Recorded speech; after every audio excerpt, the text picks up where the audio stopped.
जय हिंद प्रिय विद्यार्थी, स्वागत है आपका आपके अपने यूट्यूब चैनल आरएस क्लासेस में। और आज हम समझने वाले हैं वाक को, जो कि कश्मीरी भाषा की लोकप्रिय संत कवियत्री ललधत के द्वारा रचित है। और मैं आपको बता दूं कि ललधत की जो काव्य शैली है उसको वाक कहा जाता है। जिस तरह हिंदी में कबीर के दोहे, मीरा के पद, तुलसीदास की चौपाइयाँ प्रसिद्ध है ना, उसी तरह ललधत की जो वाक है वो काफ़ी प्रसिद्ध है।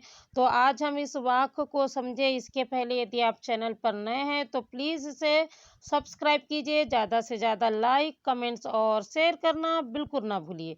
तो चलिए हो जाइए तैयार, फटाफट पेन कापी लेकर समझने के लिए ललधत के द्वारा रचित वाक्य को।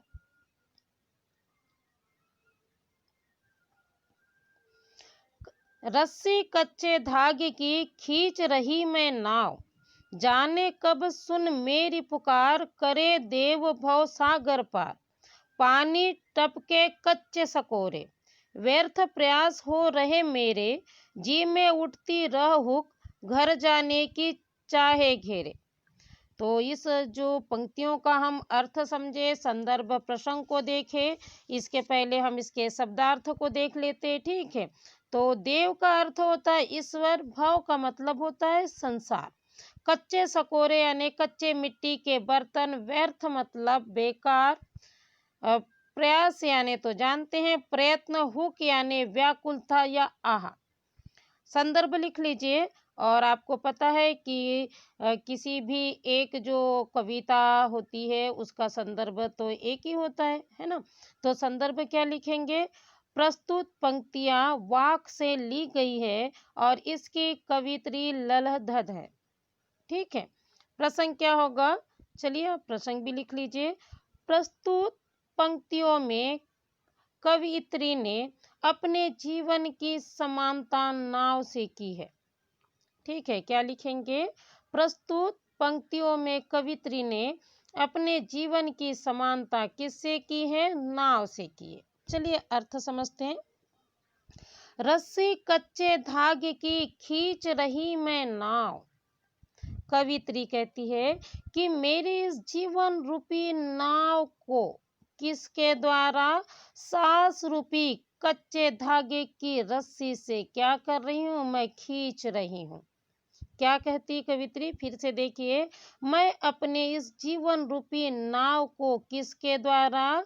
कच्चे धागे की यानी सांस रूपी कच्चे धागे की रस्सी से क्या कर रही हूँ? खींच रही हूँ। जाने कब सुन मेरी पुकार, करे देव भव सागर पार। कहते कि न जाने कब ईश्वर मेरी पुकार सुनेंगे और मुझे इस संसार रूपी सागर से पार करेंगे।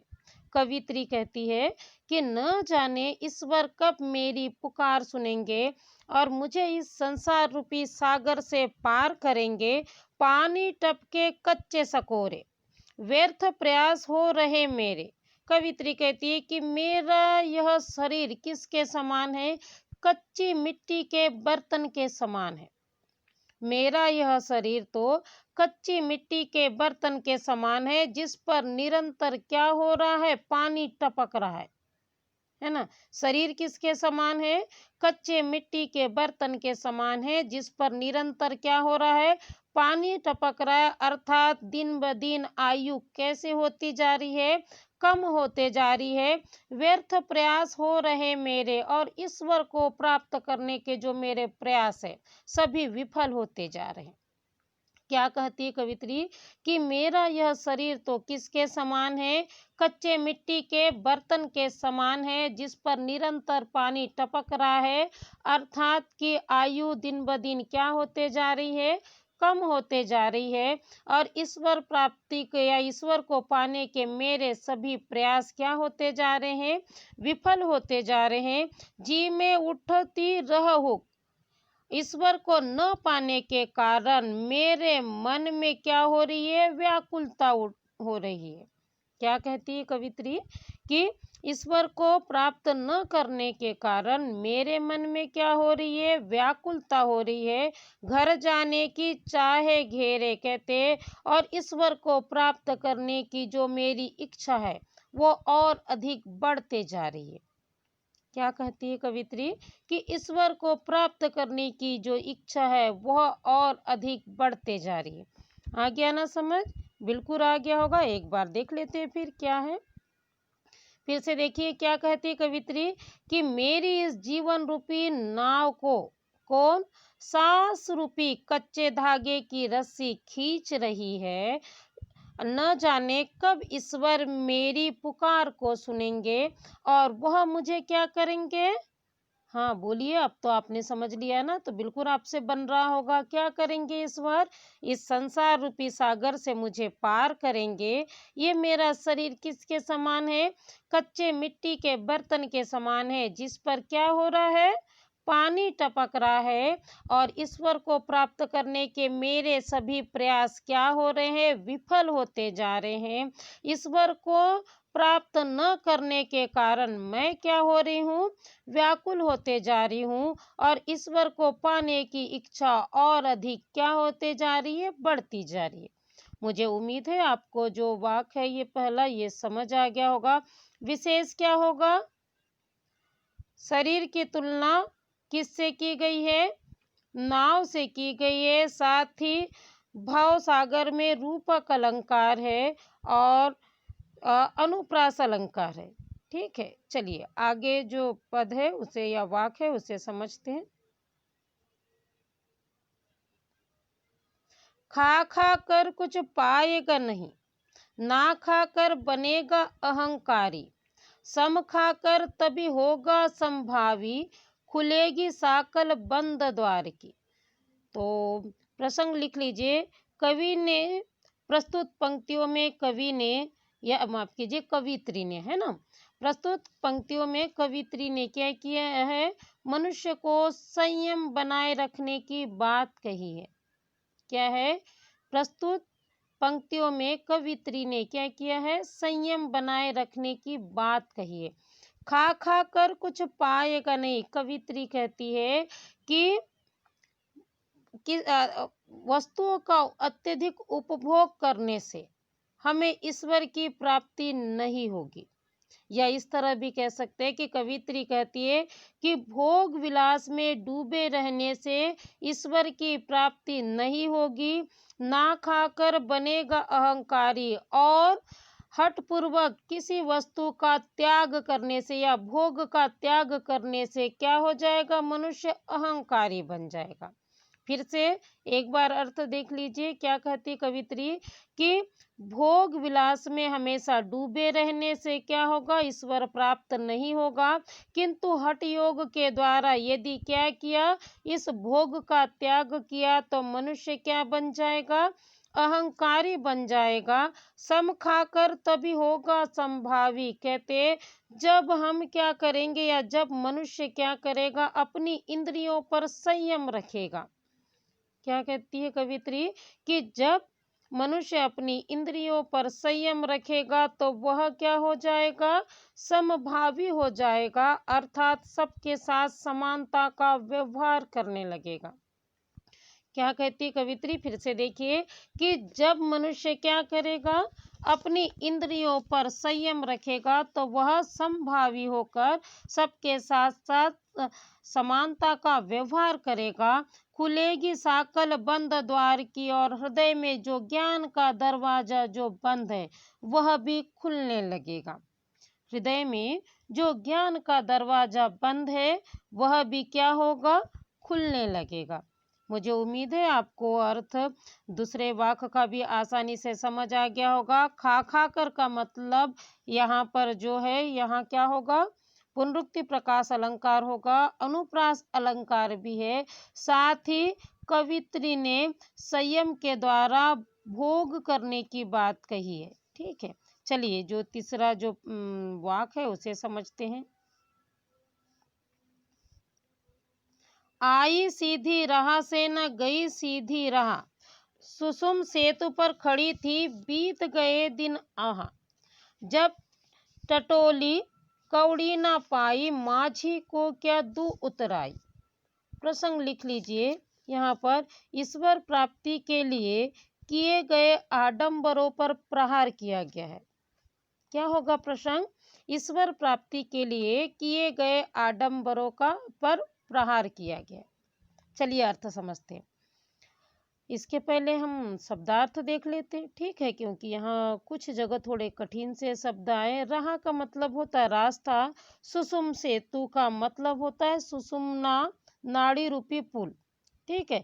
ये क्या होती है सुषुम्ना नाड़ी, मैं आपको बता दूं, जो हमारे नाक के बीच में, यानी जिसे ब्रह्म रंध्र कहा जाता है। जो लोग साधु, जो संत होते, जो लोग ध्यान योग करते, वो इसी पर क्या करते, अपने ध्यान को केंद्रित कर कर ईश्वर की प्राप्ति करने का प्रयास करते। इसे हठ योग भी कहा जाता है, ठीक है। तो समझ आ गया सुषुम सेतु। और आहा यानी होता है पश्चाताप होना, टटोली यानी देखना, माझी यानी होता है जो नाव के द्वारा व्यक्ति को इस पार से उस पार तक लेके जाता है। उतराई यानी होता है कि नाव के द्वारा इस पार से उस पार ले जाने पर दिया गया किराया, ठीक है। चलिए अब अर्थ समझते हैं। आई सीधी राह से न गई सीधी राह। कवित्री कहती है कि ईश्वर भक्ति को मैंने क्या किया, ईश्वर को प्राप्त करने के लिए सहज रास्ता न अपना कर क्या किया, कठिन रास्ता अपनाया।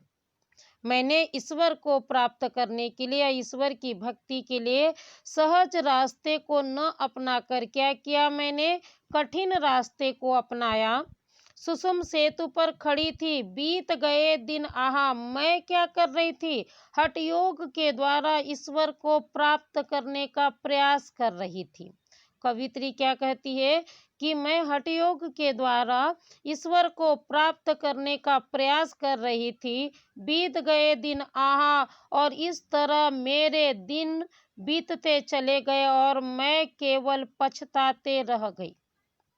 क्या कहती है कि मैं हठ योग के द्वारा ईश्वर को प्राप्त करने का प्रयास कर रही थी, किंतु मेरे दिन या मेरा समय बीतते गया और मैं अंत में क्या हो गई, पछताते रह गई। जब टटोली कौड़ी ना पाई, कहती है जब नहीं है जेब है। कवित्री कहती है कि जब मैंने अपनी जेब को टटोला तो मेरे जेब में कुछ भी नहीं था। अर्थात मैंने इतने हठ योग के द्वारा भी ईश्वर को प्राप्त नहीं कर पाई। माझी को क्या दू उतराई। अब कहती है कि मृत्यु के पश्चात मैं ईश्वर को क्या जवाब दूंगी। अर्थात जब मुझसे ईश्वर मेरे पुण्य कर्मों का हिसाब मांगेंगे तो मैं उन्हें क्या जवाब दूंगी। फिर से देखिए एक बार अर्थ आप समझ लीजिए। कवित्री कहती है कि मैंने ईश्वर भक्ति को सहज रूप से न करके क्या किया, मैंने ईश्वर को प्राप्त करने के लिए कठिन रास्ते को अपनाया। मैं हठ योग के द्वारा क्या करना चाहती थी, ईश्वर को प्राप्त करना चाहती थी, किंतु समय बीतता गया और मैं क्या करती रह गई, पछताते रह गई। जब मैंने अपनी जेब को टटोला तो वहां कौड़ी भी नहीं थी। अर्थात हठ योग के द्वारा मैं ईश्वर को प्राप्त नहीं कर पाई। माझी को क्या दू उतराई। अब मृत्यु के पश्चात मैं ईश्वर को क्या जवाब दूंगी। अर्थात ईश्वर जब मेरे पुण्य कर्मों के बारे में हिसाब मांगेंगे तो मैं उन्हें क्या जवाब दूंगी। ठीक है, आसानी से आपको इसका भी अर्थ समझ आ गया होगा। विशेष क्या होगा, मैंने पहले ही कहा कि आडंबरों के पीछे न भागने की बात कही गई है और ईश्वर भक्ति सहजता या ईश्वर को केवल सहज रूप से भी प्राप्त किया जा सकता है, इसका वर्णन किया गया है। ठीक है, चलिए आगे समझते। थल थल में बसता है शिव ही, भेद न कर क्या हिंदू मुसलमान। ज्ञानी है तो स्वयं को जान, वही है साहिब से पहचान। तो यहाँ तो मुझे ऐसा लगता नहीं कि कोई ऐसा शब्द है जिसका आपको मीनिंग या अर्थ नहीं पता हो। बिल्कुल आसान से शब्द है ना, बिल्कुल। हाँ, तो प्रसंग लिख लीजिए। ईश्वर कण कण में निवास करता है, इसका वर्णन किया गया है। ये इस तरह भी कह सकते हैं कि परमात्मा सर्वत्र है, इसका वर्णन किया गया। चलिए अर्थ देख लीजिए। थल थल में बसता है शिव। कहते ईश्वर तो प्रत्येक कण कण में विराजमान है। क्या कहती है कवित्री कि ईश्वर तो प्रत्येक कण कण में विराजमान है, भेद न कर क्या हिंदू मुसलमान। इसलिए हमें हिंदू और मुसलमान में भेद नहीं करना चाहिए। ईश्वर तो सबके कण कण में है, माफ कीजिए, ईश्वर तो कण कण में है। इसलिए हमें क्या नहीं करना चाहिए, हिंदू और मुसलमान में भेद नहीं करना चाहिए। ज्ञानी है तो स्वयं को जान। कवित्री कहती है कि यदि तुम ज्ञानी हो तो तुम स्वयं की पहचान करो। यदि तुम ज्ञानी हो तो स्वयं की पहचान करो। वही है साहिब से पहचान। कहते हैं कि जो स्वयं को जान लेता है वह ईश्वर को भी पहचान लेता है। कवित्री क्या कहती है कि जो स्वयं को पहचान लेता है या जान लेता है वह ईश्वर को भी पहचान लेता है। फिर से एक बार अर्थ देख लीजिए। ईश्वर तो प्रत्येक कण कण में बसा हुआ है, इसलिए तुम्हें हिंदू और मुसलमान में अंतर नहीं करना चाहिए। यदि तुम ज्ञानी हो तो स्वयं को जानने का प्रयास करो, और जो स्वयं को जान लेता है वह ईश्वर को भी पहचान लेता है। मुझे उम्मीद है आपको इसका अर्थ भी आसानी से समझ आ गया होगा। विशेष क्या होगा, थल थल में पुनरुक्ति प्रकाश अलंकार है और ईश्वर के सर्वत्र विराजमान होने की बात कही गई है। साथ ही धर्म के नाम पर जो भेद किया जाता है उसका विरोध किया गया है। तो इस तरह हमने आज वाक को समझा है। मुझे उम्मीद ही है, नहीं पूरा विश्वास भी है कि आपको आसानी से यह जो कविता है यह समझ आ गई होगी, और इसके जो अब प्रश्न है वह भी आपसे आसानी से बन जाएंगे। तो बस पढ़ते रहिए और बेहतर भविष्य के लिए हमेशा प्रयास करते रहिए। इसी शुभेच्छा के साथ धन्यवाद।